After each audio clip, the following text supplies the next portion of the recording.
Реки бывают разные, бурные и прекрасные, мелкие и полноводные, горные и свободные. И все это вены планеты, несущие жизнь в каждой капле. Давайте помнить об этом не только в такие даты. Международный день защиты рек отмечают сегодня, но заботиться о водных ресурсах нужно постоянно, особенно учитывая, что запасов пресной воды на Земле не так много. Одним из ее источников является наша великая река Лена. И вот несколько фактов о ней в этот прекрасный день. Лена считается единственной рекой в мире, чье устье располагается в зонах вечной мерзлоты. Она также входит в топ-10 длиннейших рек на Земле. Интересен факт, что река замерзает в противоположном вскрытию порядке от низовья к верховью. Площадь бассейна Лены составляет примерно 2,5 миллиона квадратных километров. На такой территории могли бы одновременно разместиться Франция, Египет и Турция. Бытует также мнение, что согласно которому Владимир Ульянов взял себе псевдоним Ленин именно в честь реки Лены. Вот такими интересными фактами мы начинаем сегодняшний день. В эфире «Утро Якутии». Это утро вместе с вами встречаю я, Павел Танин. И, конечно же, команда нашей программы, которая подготовила еще много чего интересного, о чем мы узнаем в ближайший почти что час. Ну, а прямо сейчас начнем наше утро, конечно же, с последних новостей, с которыми с нами поделятся наши коллеги из информационной службы.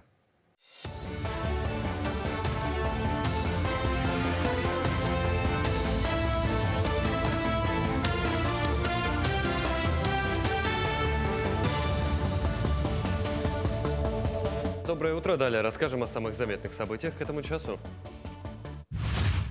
Якутия продолжает подготовку к пожароопасному сезону. В этом году на профилактику пожаров и борьбу с огненной стихией направят более 2,7 миллиардов рублей. Об этом сообщил глава региона Айсен Николаев на совещании, которое провел министр природных ресурсов и экологии России Александр Козлов. Как было отмечено в целом по стране, в текущем году на подготовку к пожароопасному сезону из федерального бюджета выделено 14,4 миллиарда рублей, из которых более 1,6 миллиардов предназначено Якутии. Айсен Николаев отметил, что подготовка к предстоящему пожароопасному сезону ведется с учетом анализа ситуации прошлого года. Приняты все необходимые нормативно-правовые акты, составлен сводный план тушения пожаров. Тем временем в Ленске в преддверии выборов президента Российской Федерации состоялось мероприятие «Я избиратель». В этот день в актовом зале Центра дополнительного образования собрались ребята, которым предстояло получить паспорт гражданина России. А также прошла церемония посвящения в молодые избиратели. Самих ребят поздравили руководитель Центра «Мои документы», депутат районного совета депутатов, а также директор Ленского технологического техникума. Они рассказали ребятам о важности и одного, и другого события, о том, что каждый из них гражданин великой страны. Молодых избирателей также поздравила и председатель территориальной избирательной комиссии Елена Ермакова. Молодым избирателям я хочу пожелать воспользоваться в полной мере своим правом избирать и правом быть избранным. Не уходить от ответственности, приходить на выборы и делать необходимый выбор. Желаю вам всем удачи, успехов в учебе и успехов в дальнейшей жизни. Красив и силен в бою, так говорят участники военно-спортивной игры «Зорница», которая прошла в школе 39. Это муниципальный этап соревнования, по итогам которых победившая команда далее будет бороться в республиканской игре. Но прежде всего 9 командам столичных школ предстояло преодолеть несколько этапов. Это военизированная эстафета, конкурс по оказанию первой медпомощи раненым и викторина на знание истории Отечества. Игра «Зорница» развивает не только выносливость, ловкость, быстроту и силу, но и воспитывает нравственные качества, патриотизм, дисциплину, как отмечают сами организаторы мероприятия и сами участники. Центральное правление движения первых разработало проект, по которому мы сейчас уже играем. Здесь очень много таких моментов, где мы изучаем военную технику, да? Тактику ведения боя, общевойсковые какие-то знания даем. Помимо этого, спорт, естественно, да. Но самое главное, мы тут еще и историю развития нашей Российской Федерации, Советского Союза, и история развития всей армии нашего государства. Расчетная численность овцы-быков, которых начали расселять в арктических районах в 1996 году, выросла до 6,5 тысяч особей. С 1996 по 2017 годы на территории 4 арктических районов республики выпустили около 190 овцебыков. Там основаны устойчивые популяции животных. Специалисты считают, что расширение ареала овцебыка позволит восстановить биоразнообразие северных экосистем. На территории Якутии имеются пригодные для существования вида тундровые пастбища, которые не используются в домашнем оленеводстве. Прогнозируется, что со временем популяция овцебыка в Якутии смогут занять экологическую нишу пустующих тундровых зон. В Чарапче одни из сильнейших многоборцев республики определят чемпионов Якутии 15 и 16 марта. Лучшие 4 атлета получат путевки на игры Дыгына, которые традиционно состоятся в рамках Эсеха Туймады. Сам чемпионат Якутии проведут среди мужчин до и свыше 70 килограмм, а также среди женщин. Но путевки получат только лучшие многоборцы категории свыше 70 килограмм. Сами соревнования пройдут на базе Чурапчинского института физической культуры и спорта и многофункционального центра имени Федотова. Участники выявят сильнейших по национальным прыжкам, якутской вертушке, масс-рестлингу, стрельбе из лука, бегу, хапсагаю и перетаскиванию тяжестей.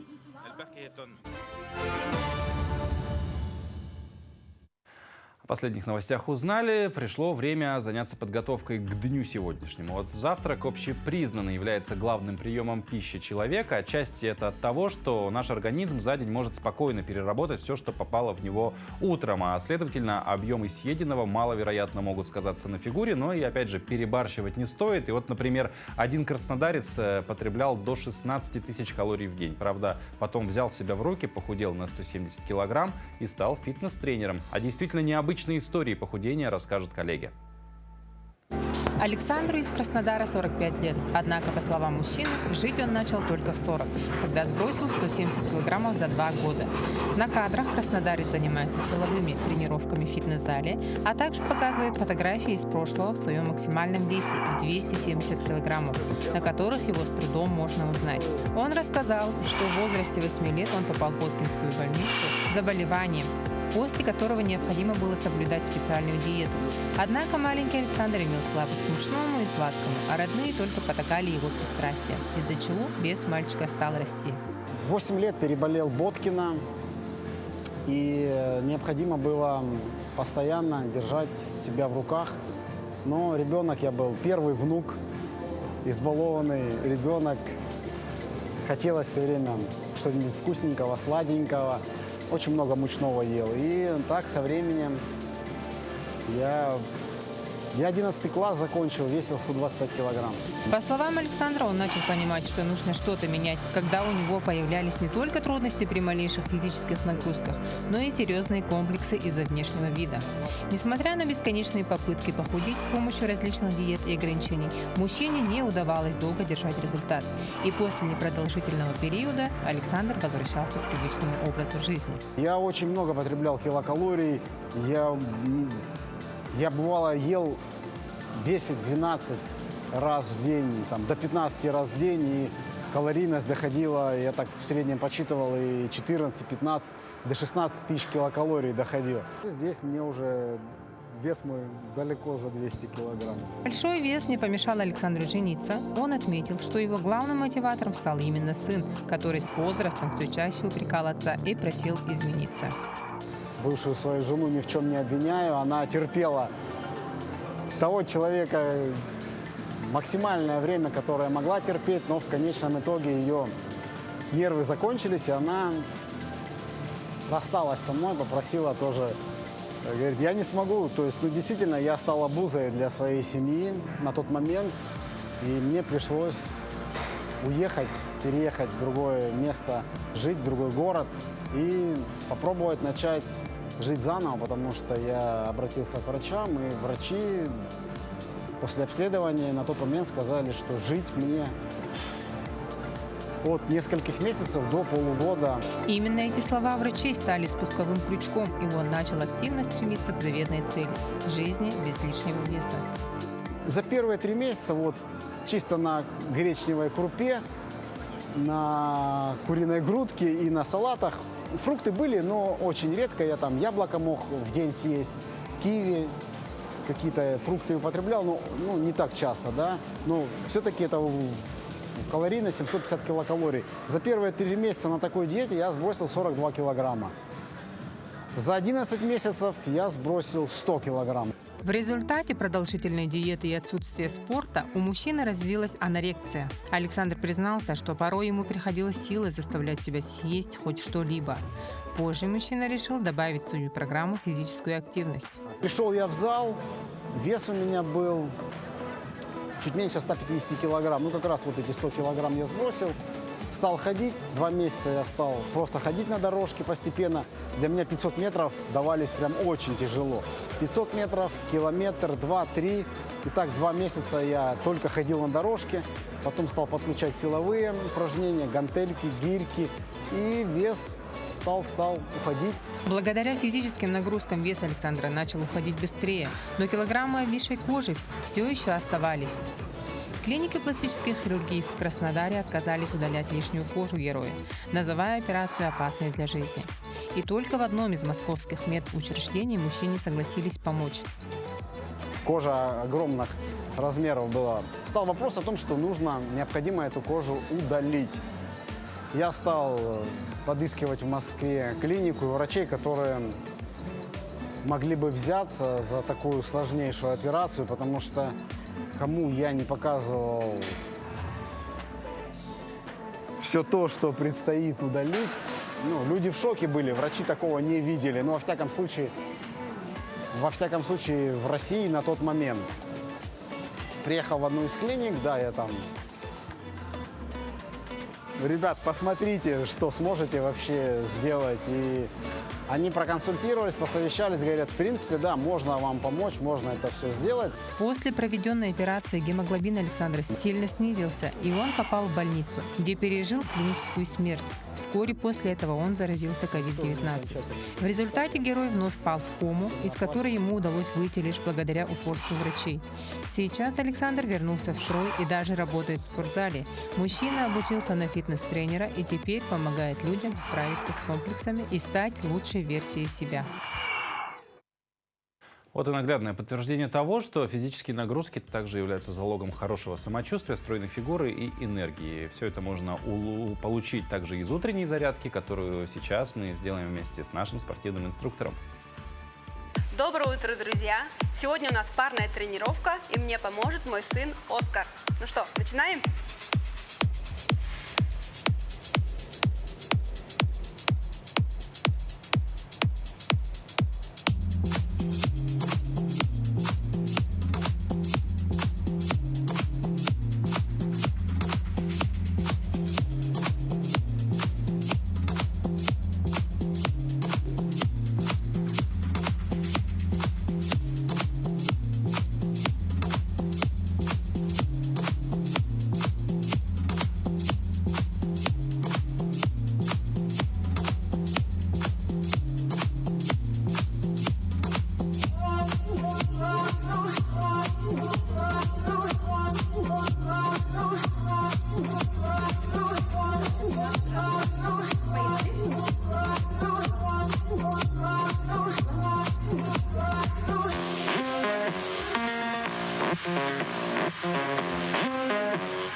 Надеюсь, вы взбодрились.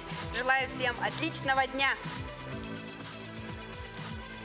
Ну, наконец-то теплые дни настают. Зимние вещи мы снимаем, убираем в дальний ящик куда-то. И с наступлением весны, конечно, хочется выглядеть не только стройно, да, но и ярко и красиво. Это, наверное, даже важнее. И какие тренды весны 2024 года мы узнаем у нашей гости, стилиста Дарьи Габышевой. Даш, привет. Привет, я уже постоянно твой собеседник на эту тему. Да, я постоянно, когда ты приходишь, глажу одежду, потому что я помню, что в мужчине главное, чтобы поглажено было все. Вот, поэтому вопросы, возможно, меня касаться не будут, но я, конечно, буду задавать самое главное, да, что носить этой весной. Ну, вообще, когда мы говорим с вами про весну, конечно, это момент, когда все расцветает, и после ватников и таких каких-то курток теплых хочется все-таки разгрузиться. И первое, что хочется сказать, не нужно раздеваться слишком быстро. То есть сейчас в плавках ходить пока рано. Ну, хотя бы, да, потому что у нас вот это есть, что типа солнышко появилось, понятно, что мы люди северные. Мы сразу нараспашку. Да, вот это, да. То есть надо немножечко все-таки повременить, помнить о своем здоровье, но при этом, то есть использовать межсезонную одежду. Сейчас лучший способ для весны — это многослойность. То есть когда ты используешь не один слой одежды, например, там футболка, да, и сверху там куртка, а лучше всего использовать многослойные приемы, потому что они всегда очень эффектно выглядят. То есть когда вы хотите сделать многослойный образ, идеально будет, если первый слой — это будет более тонкая одежда, которая может обтягивать даже тело. Это майки, лонгсливы, футболки. Сверху уже может быть, там, допустим, рубашка, сверху пиджак, жакет. И то есть будет классно, если это чуть-чуть будет расстегнуто, чтобы было видно, что... Все слои вот эти. Да, потому что суть многослойности в том, чтобы все слои было видно. Потому что если какой-то из них не видно, то это уже рейтузы. Понятно. А вообще, что с чем лучше сочетать, если тем более мы говорим про многослойность? Вариаций же тоже сейчас огромное множество. Мы давно ушли от того, что есть только футболка, есть только кофта. Да, тут, если мы говорим про то, что с чем сочетать, то я всегда рекомендую находить подсказки в цвете. Например, все там ищут какие-то определенные там цветовые круги и так далее. Возможно, если человек разбирается и понимает, как им пользоваться, можно. Если вы не понимаете, я всегда рекомендую подглядывать за природой. Что это значит? Ну, то есть, смотри, вот, например, мы с тобой видим, что, допустим, голубая вода идеально сочетается с коричневым песком. Ага. Ну, то есть, понимаешь, да? Понимаешь? Мысль понял, да. Да, то есть это такие простые вещи, на самом деле, которые у нас сплошь и рядом, и если мы будем внимательно относиться, и это как бы наша насмотренность так называемая, то мы будем видеть, какие цвета с чем хорошо сочетаются. То есть это просто вот условно находить вдохновение в природе какой-то. Ну, даже условно наши цветочки стоят, да. Вот белый, зеленый, желтый. Да, все, и мы видим, что это гармонично, красиво, потому что природа, она дурного не делает. Чаще всего всегда все, что делает природа, выглядит супер гармонично именно в цвете. Это какая-то просто невероятная магия. И это такой лайфхак, и в то же время это источник вдохновения для того, чтобы посозидать, знаешь, вот так вот. А также, конечно, если говорить как стилист, уже так, а не как человек такой, который любит, да, это такое все красивое, я бы сказала, наверное, что когда используете вещи, то есть, например, такой термин, как база, например, базовые цвета. То есть это белый, черный, серый. Это цвета ахроматы, которые в целом их можно использовать в сочетании с любым другим цветом. То есть мы можем взять эти как базу, а остальные цвета, допустим, как акценты и добавлять. То есть каждый может в начале сезона для себя решить, условно, какой в этом сезоне я люблю цвет. Кто-то любит зеленый, кто-то красный, кто-то розовый. И сейчас же еще как главный цвет года там дизайнеры определяют. Да, еще есть главный цвет года, он такой персиковый немножечко, такой приглушенный. Но тоже нужно понимать, что такие специфичные цвета, они не для всех. Как сказать, есть люди, скажем, это будет классно смотреться, вот пыльные цвета на людях, знаешь, романтичная натура, вот я их называю. Когда волосы длинные, такая любит каблуки, такая идет, вся плавная плывет. А есть все-таки те, кто любит что-то, такое, знаешь, побрутальнее, там, гранж, что-то такое. Все равно будут тренды трендами, но человек все равно будет выбирать свое, понимаешь? Вот, поэтому тут лучше всего, конечно, помнить о том, что есть базовые цвета, а остальные это как небольшие дополнения, которыми можно раскраситься, можно так сказать. Вот говоря про, опять же, да, вот есть вся плывет, такая на каблуках. Есть люди, которые предпочитают, в принципе, одежду более практичную, потому что одежда, опять же, бывает разная, рукава длинные, слишком широкие. Я вот по себе знаю, я люблю, когда вот у меня, я чувствую свою одежду, чтобы, не дай бог, нигде не зацепиться, и не так, что прошел, дыра, ты потом ходишь неделю, оказывается, у тебя брюки дырявые. Я так могу сделать, конечно. Поэтому я люблю, когда все облегает. Вот много людей, которые, в принципе, практику обожают, но при этом хотят и эффектно выглядеть. Что таким можно посоветовать? Но здесь вообще, да, это очень хороший вопрос, потому что есть такой термин, как базовая одежда. Это простая одежда, которая не имеет, скажем так, стилистической привязки. То есть, вот, например, футболка как раз один из самых таких базовых, да, предметов одежды. Ты хоть с кроссовками носи, хоть с чем, хоть с пиджаком, хоть со свитером, хоть с бомбером. Она всегда гармонично выглядит. Так же, как наши классические джинсы, да. То есть люди, которые любят практичные вещи, я рекомендую вкладывать в них больше бюджета, нежели в какие-то либо яркие варианты. Например, вот сейчас были там на 8 марта корпоративы, какие-то праздники, и мы там, допустим, на одно платье тратим, там, не знаю, 12 тысяч. А джинсы на каждый день, которые ты будешь в году носить, я не знаю, ну, раз 200, наверное, да, ты... 4000, Да, ты стараешься ужаться и купить за 4000. То есть, получается, менее качественную вещь ты покупаешь. То есть я рекомендую грамотно распределять бюджет, что вещи базовые, те, которые вы любите, которые для вас важны, которые чаще будете да, носить. которые чаще будете носить, покупать более высокого качества, чтобы они доставляли удовольствие и... Это экономит бюджет, это практично, и это будет выглядеть дорого, потому что это будет стоить дорого. Ну да. Да, все, потому что я рекомендую так, что если вам кажется, что вещь дорогая, поделите ее на количество ваших выходов. Сколько раз вы эту вещь будете носить? Если один, и это платье стоит 12 тысяч, стоит ли платить за один выход 12 тысяч? А за одни джинсы, возможно, стоит, потому что потом... Там стоимость одного выхода вообще в сотнях рублей, мне кажется, даже если в 10 рублей у некоторых. Мы считали с моими клиентками, там бывает вообще копейки, реально. То есть экономить лучше тогда как раз-таки вот на таких акцентирующих вещах, которые понимаешь, что это я там 2 раза в месяц надену. Да, это может быть... все верно, да. То есть это могут быть какие-то трендовые вещи, очень такие острые. То есть это можно брать аренду, это можно, возможно, что-то трансформировать, то, что у тебя уже есть, и добавлять аксессуары, потому что аксессуары, ну, всякие какие-то штучки, они всегда недорого стоят, можно разбавить ими образ. Ну вот как раз продолжая эту тему, как следующий вопрос хотел задать, ты уже потихоньку начала на него отвечать, а в целом какие-нибудь, может, поделишься лайфхаками именно экономии, потому что тренды меняются постоянно, каждый месяц, каждый день, может быть, что-то новое появляется, да, все хотят выглядеть хорошо, но бюджет — это всегда вопрос очень важный. Как еще можно где-то, может быть, подэкономить, но при этом как бы в своем образе, ну, не ужиматься. Не ужиматься, да. Да, это тоже хороший вопрос. Вот смотри, во-первых, есть распродажи. Я очень ценю и люблю их, но надо грамотно к ним относиться заранее, проанализировать свой гардероб, посмотреть, что тебе в этом сезоне нужно, и выписать в список. Потому что, когда мы приходим в магазин без списка, видим недорогие цены, да, случается немножечко вот такой перекос. И он, конечно, негативно сказывается на бюджете и негативно сказывается на гардеробе, а потом и на настроении. То есть и у меня есть такой совет для вообще всех мужчин, женщин. Вот попробуйте 2 недели все вещи, которые вы носите, не складывать в шкаф. 2 недели просто складывать на стульчик, на тренажер, кто там... На шкаф. Да, на гладильная доска, там у каждого свое. Это юмор, конечно. Беговая дорожка еще. Да, то есть туда складывать 2 недели вещи. И все вещи, которые за 2 недели вы носили, они будут там лежать, это ровно ваша база. То есть то, что вашему телу, вам привычно. Вы узнаете, что вы реально носите. Все, что вы не носите за эти 2 недели, скорее всего, вам, возможно, вообще не нужно. Это страшная правда, которую нужно посмотреть в глаза. И тогда отсюда вырастает экономия. То есть нужно, я всегда говорю, посчитайте, сколько вы потратили денег на то, что вы не носите. Просто сядьте на калькуляторе, вот так вот посчитайте. Да, возможно, поплачете немножко после, но зато потом будет более рациональный подход. То есть это момент, знаешь, вот эта финграмотность та же самая, да, вот какие-то сейчас модные эти термины, которые в целом благоприятно влияют потом и на гардероб, на жизнь, и на настроение. Ну и такой, наверное, завершающий вопрос. Мы сейчас поговорили все-таки больше так, ну, в общем, да, в общих чертах, а вот какие-то, может быть, прям рекомендации отдельно вот для мужчин, женщин и детей вот на наступающий сезон веселья? Ну, вообще, для детей я всегда скажу так, пожалуйста, не убивайте в детях индивидуальность. Это очень важно, что ребенок должен иметь право голоса и выбора. Выражение себя. Да, чтобы потом, когда он подрастет и будет подростком, потом уже взрослым человеком, у него не случилось перекосов.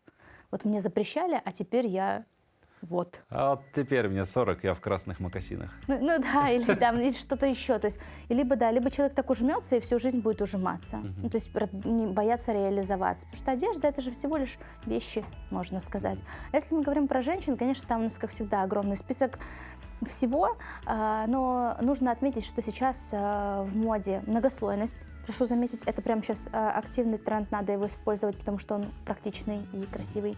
И еще тут один из трендов, который я отмечаю и очень люблю, снова вернулся гипюр. То есть гипюровая ткань, всевозможные такие вот вышивки и так далее, и так далее. То есть женственность возвращается. То есть не принт, а именно прям... Да, именно вот так вот, ажурное что-то, да, воланчики какие-то. Их можно по-разному интерпретировать. То есть девушки, которые любят гранж, могут в черном цвете носить, те, которые любят более романтичные, могут в светлом носить, в сочетании с джинсами, с топиками. Короче говоря, вариантов полно. Просто вот здесь хочется отметить, что это мне нравится, что возвращается женственность. Потому что мы после всех событий, после балахонов засиделись дома, был такой период у нас, да, и, конечно, мы вот привыкли к этому всему растянутому, удобному. Сейчас вот время пришло раскрываться, показывать себя, подчеркивать, да. Мужчины, дорогие... Погладиться, я помню. Да. Мужчины не забывают гладить одежду по старой доброй традиции. Ну и, конечно, здорово, если мужчины также будут использовать многослойность, и в любом случае возвращается вот эта сила, брутальность, милитари, стилистика. Это все будет сейчас очень актуально. То есть тут... Это громоздкие ботинки такие. Да, все вот это вот вернется.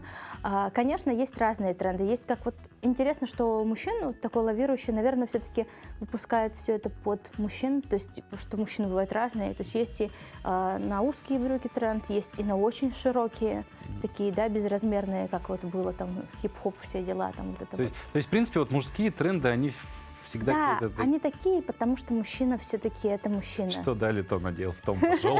Да, но, конечно, классика у мужчин никогда не выйдет из моды, хорошее воспитание и так далее. Вот это все так многое прощает мужчинам на самом деле. То есть просто можно поглаженный костюм тогда, вот он, панацея. Да, панацея всего, глаженный костюм и пару хороших шуток. Все, пожалуйста. Так, ну берем на заметку, мужчины, глаженный костюм. У вас есть время погладиться, найти костюм в шкафу. Даже спасибо тебе за эту беседу интересную и с юмором в том числе. Я думаю, мы не только много нового, хорошего, полезного узнали, но и как бы зарядились позитивом таким добрым на грядущий, наступивший уже день. Спасибо тебе. Вот. Ну, думаю, советы стилиста будут полезны многим, как я уже сказал. А уж где подобрать одежду и для своего гардероба, думать сильно не приходится. Сегодня доступно огромное количество мест, где это можно приобрести. Магазины, маркетплейсы и так далее. Другой вопрос о том, что что-то, сделанное своими руками, может не только полностью помочь себе самовыразиться, но и отношение к вещи будет совсем другое, какое-то бережное, аккуратное. И вот на днях в молодежном центре города Нерюнгри провели мастер-класс, на котором рассказали о секретах кройки и шитья. Наша съемочная группа спешит поделиться с подробностями. Клуб ролевого костюмированного творчества, работающий на базе молодежного центра города Нерюнгри, в очередной раз принял участие в творческом мастер-классе. На этот раз ребята учились самостоятельно делать выкройки и осваивали навыки шитья. У нас прошел мастер-класс по кройке, то есть у нас он разделен на 2 дня. Один день мы обсуждаем именно кройку, как правильно эту всю базовую модель сделать и проецировать на нее свои идеи. Потом мы пробуем именно это все сшить, раскроить, и на следующем занятии мы уже закрепляем все эти навыки и с машинкой, задаем все интересующие вопросы, что конкретно не получилось. Таким образом, эти навыки мы потом уже вследствие применяем для того, чтобы шить свои изделия. Участники мастер-класса увлеченно разбирали технологию изготовления элементов будущих изделий, а также аксессуаров для уже готовых изделий одежды под руководством опытных наставников. Здесь много того, что преподавалось в школе: основы геометрии, основы трудов, математики, то есть как минимум площадь и радиус круга знать надо, формулы. Вот. Почему я к этому пришел? Ну, так сложилась моя жизнь, что в определенное время у меня получилось очень много свободного времени, которое нужно было чем-то заполнять, и я решил просто пойти совершенно от обратного, чем я занимаюсь в жизни, и как бы пришел к шитью. Участники с огромным удовольствием слушали специалиста и пошагово повторяли за ним все действия. Ну, я начинающий косплеер, поэтому подобный опыт в подготовке к пошиву мне очень пригодится, поскольку я в основном косплею, заказываю костюмы из интернета, но хотелось бы научиться шить самой, потому что многих образов в интернете просто не найти, да и делать свои образы какие-то тоже хочется. Участники мастер-класса с нетерпением ждут продолжения занятий, чтобы вновь попробовать что-то новое и приобрести интересный, а главное полезный опыт. Иван Лазаренко, Вадим Барашков, Нерюнгри. 3,14 или 3.14, как вам удобно. Если эта цифра вам что-то говорит, то, скорее всего, вы что-то смыслите в математике, геометрии и даже физике. Если вы можете продолжить это число еще на несколько знаков, то, скорее всего, вы уже непосредственно физик или математик.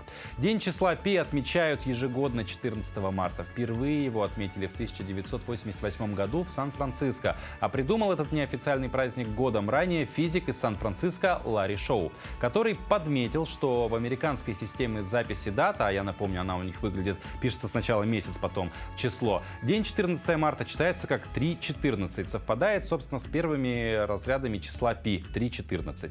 А главная тайна числа π: в его десятичной записи зашифрована вся числовая информация, которая накоплена человечеством за всю его историю. Еще интересный факт о том, что Альберт Эйнштейн родился в день числа π 14 марта 1879 года. Совпадение? Не думаю.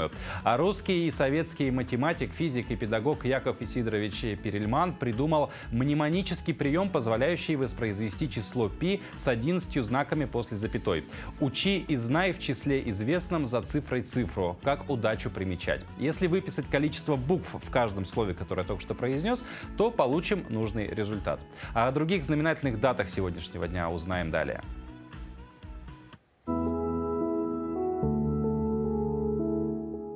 На календаре 14 марта. Сегодня День православной книги, Международный день рек, Международный день числа π и Всемирный день почки. По народному календарю Евдокия Свистунья или Авдотья Плющиха. В этот день обычно свистели ветры и лед плющило. Считалось, что полученная из снега талая вода обладает целебной силой. Существовали приметы. На Евдокию теплый ветер, лето мокрое. Откуда на Евдокию повеет ветер, оттуда он подует весной и летом. Этот день в истории. В 1794 году в этот день американец Эли Уитни получил патент на машинку для очистки хлопкового волокна. В 1808 году доктор Галь представил книгу «Исследование нервной системы вообще и мозг в частности». В 1900 году в США узаконили золотой стандарт. В 1924 году в этот день образован главный суд ЯССР, ныне Верховный суд Республики Саха-Якутия. В 1956 году этот день считается днем рождения видеомагнитофона. Продемонстрирован первый в истории видеомагнитофон.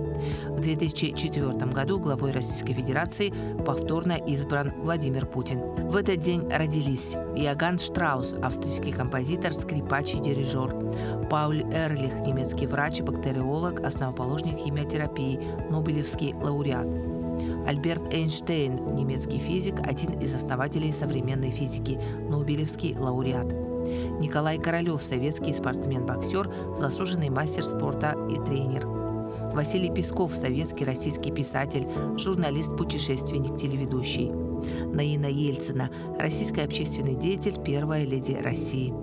Именины сегодня отмечают Александр, Александра, Анна, Антон, Антонина, Василий, Вениамин, Дарья, Евдокия, Иван, Михаил, Надежда, Ольга и Петр. Вот еще и день видеомагнитофона сегодня можно отметить. Кстати, вот знали ли вы, что изобретателем видеомагнитофона является русский инженер Александр Матвеевич Понятов? 14 марта 1956 года в Чикаго компания Ampex, основанная им, презентовала первый в мире видеомагнитофон. Он создал устройство, в основе которого использовался принцип, ранее предложенный для звукозаписи советским изобретателем Юсуповым. Ученый предложил попрощаться со статичными магнитными головками, поместив их на вращающийся диск. Идея позволила размещать дорожки поперек ленты, а не вдоль, что значительно снизило ее расход. Именно эта разработка советского изобретателя и воплотилась в детище Ampex. Первые магнитофоны были очень массивными и громоздкими, они предназначались для профессионального использования. Качество записи при этом оказалось очень высоким. Первую в истории трансляцию повтора новостей провела американская компания CBS. Передача до этого была записана на технику Ampex также. Понятов и его детище сделали эту компанию знаменитой. открытой. В мире телевидения был совершен огромный шаг вперед. Компания получила даже награду Эмми за свое изобретение. В скором времени в разных уголках мира были открыты представительства компании. Многим позже начали выпускаться видеомагнитофоны для домашнего использования. Сам Понятов к тому времени давно покинул родину, но решил сделать красивый и очень даже символичный жест. Возле входа в каждое здание представительства компании Ampex высаживали по 2 березы. У филиалов фирмы Ampex в Африке вообще даже пришлось накрывать эти березы специальными куполами, чтобы создать для них нужный микроклимат. А мы продолжаем эфир, и на очереди наша традиционная рубрика «Пусть мама придет», и мы хотим сегодня вас познакомить с 13-летним Вовой. Он очень добрый, открытый и позитивный мальчик, хочет стать полицейским. Надеемся, что он обретет семью, и его мечты обязательно исполнятся. Познакомьтесь, Вова. Ему 13 лет. Самое любимое занятие Вовы – рисование. Вова, а что ты еще любишь делать? Еще учиться. А какие у тебя любимые предметы в школе? Чтение только. Ты любишь читать, да? Да. Вова, а ты когда вырастешь, кем хочешь стать? Полицейским. Вова исполнительный и очень ответственный мальчик. Много читает, активно участвует в различных мероприятиях. Как и многие мальчишки, он любит технику и разбирается в автомобилях. Вова остался без родителей и очень нуждается в заботе и любви.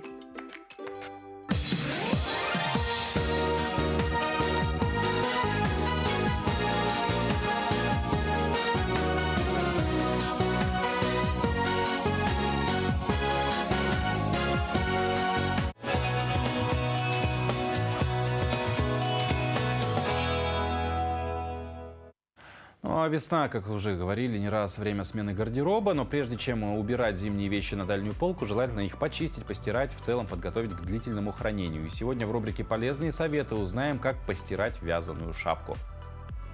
Сегодня мы стираем вязаную шапочку. Вот такую вот. Она грязная. И покажу вам, как нужно стирать вообще вязаные вещи. Берем, значит, теплую воду. Это вот шапочка, она полушерстяная. Берем теплую воду, не горячая. Вода должна быть не горячей и не холодной. Вот сюда мы наливаем, любой порошок. Берем любой порошок. Вот так вот немножко сыпем. Даем раствориться порошку маленько. Так вот.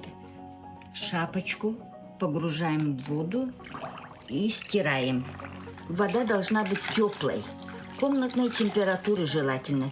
Если у вас шапочка шерстяная, то она сядет очень сильно. Любую вязаную вещь нужно стирать, не выкручивая, просто воду отжимаем. Вот шапка очень грязная, можно его перевернуть вот так вот. Потом еще немножко вот так вот отжимаем. Шапочку, вот когда все постирали, вот вода уже черная стала. Мы его вот таким вот образом, как ткань, не выкручиваем. Мы его вот так вот таким образом отжимаем просто вот руками, чтобы вода немножко стекла. И все, сейчас воду поменяем и ополоснем. Воду поменяли. Теперь вода должна быть такой же температуры, как и при стирке она была. Теперь можем налить немножко кондиционера, ополаскивателя, чтобы был запах такой приятный, и чтобы шапочка была мягкая. Любое средство такое ополаскивающее. Тоже погружаем шапочку в воду. Так вот его тоже ополаскиваем. Теперь мы его тоже также отжимаем. Вот так вот. Сейчас покажу, как его будем сушить. Теперь на сушилке мы стелим полотенце, чтобы вот это остатки воды полотенце впитает в себя. Шапочку сушим в расправленном виде.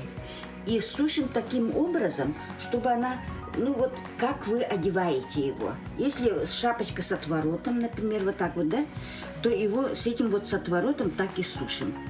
Передаем форму и так оставляем мы его, на часик, на полтора, пока вот это вот влагу впитает полотенце. Теперь полотенце убираем и шапочку ставим просто вот так вот на сушилку. И возле батареи можно поставить сушилки, и шапочка быстро высохнет. Но обязательно передать форму надо, как вы носите. Это обязательно. А то как высушится, она так и останется. А прямо сейчас узнаем, какими кинолентами можно будет насладиться уже в эти выходные. Ведь сегодня четверг, день, когда в прокат выходят киноновинки. Что же уже с сегодняшнего дня можно смотреть на больших экранах, расскажет наша киноафиша.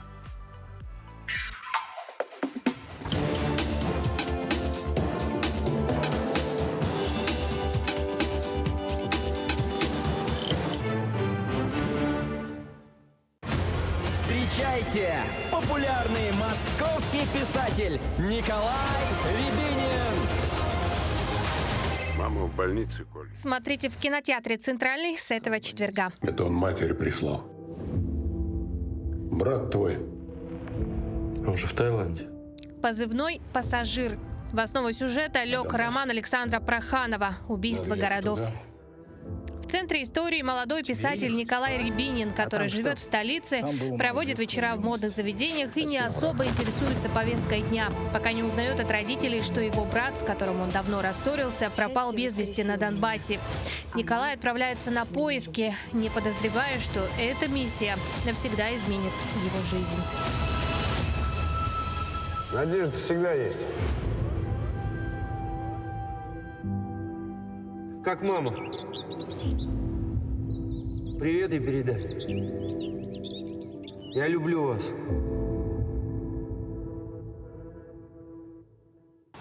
На данный момент, в отличие от Нижнеянска, когда все хворали, надеюсь, адаптировались. Приключенческий документальный фильм «Кочевники Ледовитого океана. Тайны острова Туманов». Фильм повествует об уникальной экспедиции Русского географического общества на остров Беннета. Летом 2022 года якутская команда из 8 человек под эгидой РГО совершили уникальную экспедицию на отдаленный остров в Ледовитом океане, остров Беннета, на надувных катамаранах. Никто не верил, что команда сможет даже выйти в открытую воду на таких судах.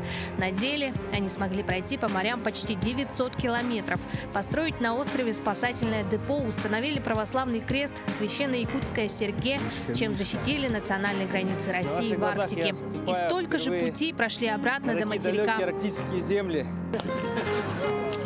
Руководитель экспедиции, почетный полярник России Николай Находкин. В составе команды действующие сотрудники службы спасения Якутии. Участником похода стал также блогер-кинодокументалист Игорь Ермаков, больше известный в Якутии как Эркин Питерский якут. Эркин собрал уникальный видеоматериал о подготовке и ходе экспедиции. Желаем вам отличного настроения и приятного просмотра.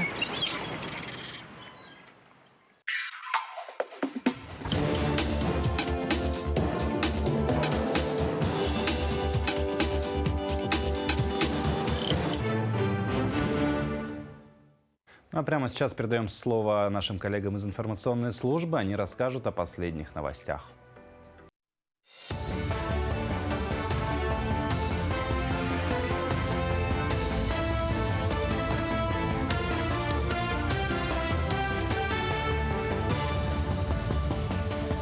Доброе утро, коллеги. Доброе утро, Якутия. Далее блок новостей. Пилотный проект по проектированию и строительству энергоэффективных благоустроенных жилых домов планируется запустить в арктических районах Якутии. Это следует из указа об основных направлениях государственной политики республики в арктической зоне. Документ также предусматривает обеспечение субсидирования транспортных расходов на доставку стройматериалов для строительства жилья в арктических районах с 2025 года и обеспечение строительства не менее 5 объектов многофункционального характера в местах традиционного проживания и традиционной деятельности коренных малочисленных народов Севера.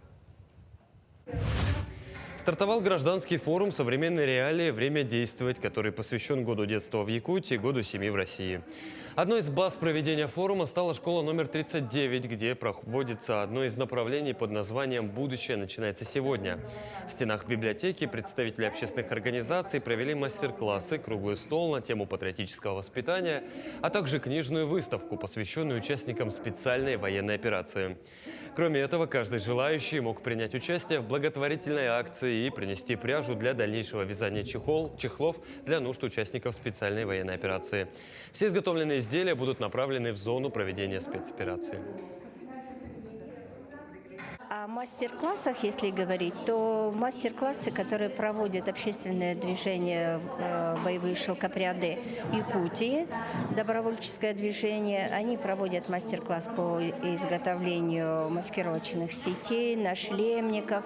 Также ребята пробуют делать стельки из специального материала, да, а также обереги.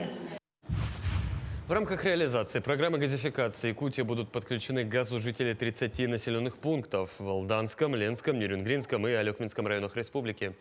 В этом году специалисты приступили к практической реализации программы. Уже строятся новые газопроводы, которые до конца 2026 года должны обеспечить природным газом порядка 30 ранее негазифицированных поселков и городов. Для этого газопроводы будут подключены к магистральному Сила-Сибири. Его общая протяженность новых газопроводов составит более 500 километров.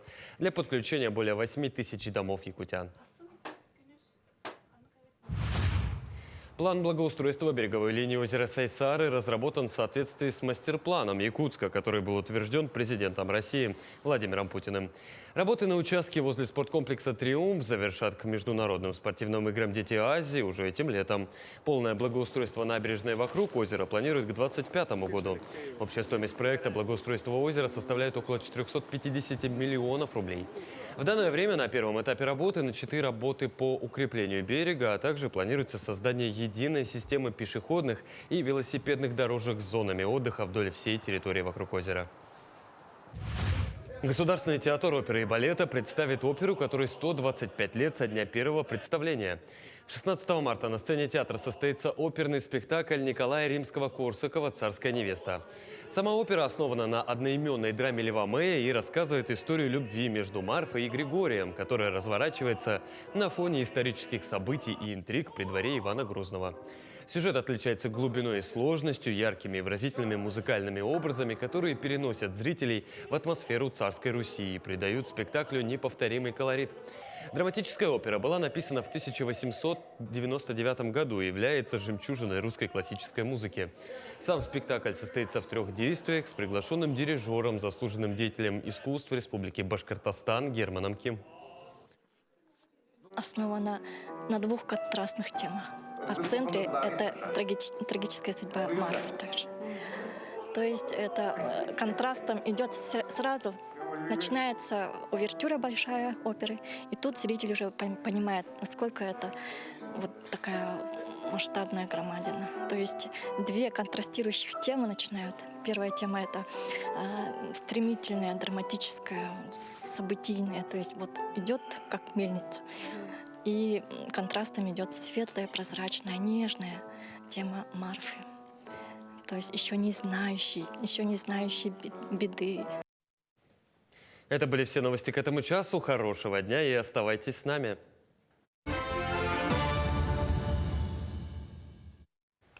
Проект «Дневники мамы. Реальные истории мам особенных детей» стартовал в феврале в Якутске. Идет сбор историй от мам детей аутистов, детей с ДЦП, ментальными особенностями и даже синдромом Дауна. Цель данного проекта благородна в создании именно общедоступного сборника правдивых историй о том, что и как помогло справиться родителям в сложной ситуации, какие эмоции и чувства пришлось преодолеть и осознать. И у нас в гостях волонтер добра инклюзивного проекта «Обнимаю сердцем», организатор семинара «Дневники мамы» Руфина Осипова и партнер проекта «Обнимаю сердцем», директор студии красоты и здоровья Маргарита Шадрина. Здравствуйте. Здравствуйте. На самом деле общепринято вообще, да, что человеческие истории, какие-то реальные примеры, они всегда помогают человеку, который в такой же ситуации попал, да, поэтому я назвал, наверное, благородным таким проектом, что действительно, почему бы не поделиться, кому-то эта помощь принесет в любом случае. Но вообще вопрос такой, да, жизнь вообще кардинально меняется, когда, появляется в семье малыш, например, да, вот так получилось, да, и как вообще быть, если так произошло, потому что, для некоторых это может быть какой-то даже сильным ударом оказаться. Вообще такой золотой пилюли, можно сказать, нету. Каждый ребенок, который приходит в семью, это, конечно, особенный, да, и дети с особенностями, Это всегда страшно в первую очередь. И наша основная цель в проекте была осветить эту тему, потому что никакого пособия нету. И чтобы родители хоть как-то друг друга могли поддерживать, понимать, да, мы хотим вот выпустить сборник родителей с особыми детьми. Это прежде всего вот для родителей. Они сами тоже раскрываются, они сами это понимают, чувствуют, и мы бы хотели это все протранслировать не только для особенных детишек и их матерей, да, но и для остальных, потому что это все, больше всего эмпатия. Вот я, в принципе, да, сказал, что история всегда может помочь, но в целом, может быть, реальные какие-то примеры или, может быть, референсы, скажем так, когда, да, действительно, вот подобные истории других родителей помогают тем, кто вот столкнулся с такой вот ситуацией. Да, это всегда помогает, все равно каждый человек ищет поддержку, и в этом сборнике даже, когда я читала, я понимала, что каждый случай уникальный. И подходить к нему нужно тоже с уникальностью, но поддержка всегда есть. И в этих сборниках мы больше всего вот упор делали на то, что как родители справились с этим. Повторюсь, золотой пилюли нету, поэтому родители должны понимать, что они не одни, и таких людей много. Ну вот говоря про момент такой, что на самом деле трудности, кто-то называет их трудностями, кто-то испытаниями, кто-то опытом, через который ты проходишь, и это уже в каком-то даже в таком благоприятном ключе звучит. Да вообще в целом какие ситуации, в том числе и радостные же могут, никто же не говорит, что все сразу плохо, да? Какие радостные моменты люди на своем пути вот в таких ситуациях встречают? Я говорю по примеру своей одноклассницы, у которой ребенок с особенностями развития, и каждый его успех, его преодоление, это для нее вот огромная радость. Он что-то сумел, она очень счастлива, то есть что-то не сумел, это, конечно, огорчение, но они постоянно работают над этим.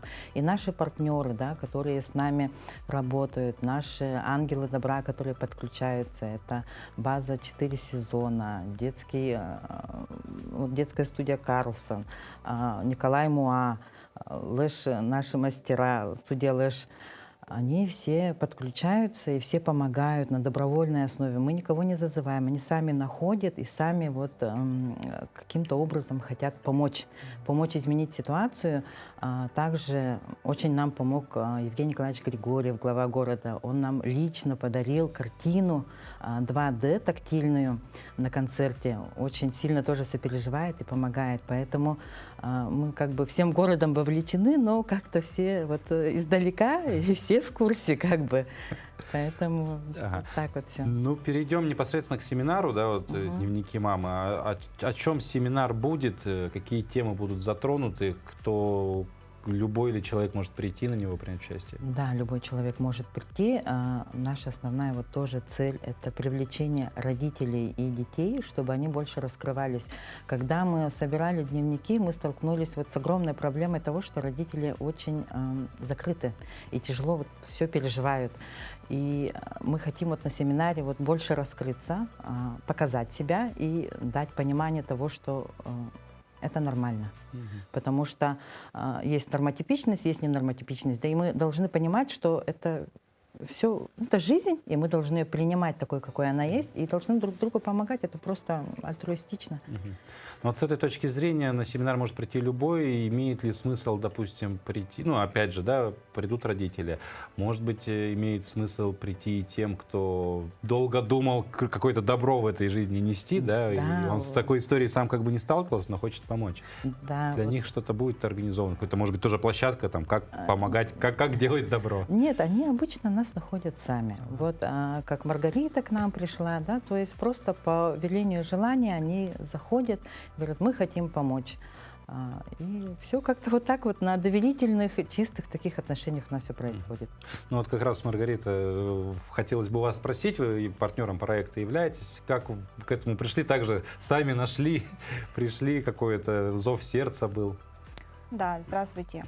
Но что хотелось бы сказать, мамочки особых детей – это особая категория, когда полностью всем сердцем дают себя, посвящая свою жизнь на заботу вот таких вот детей, особенных детей.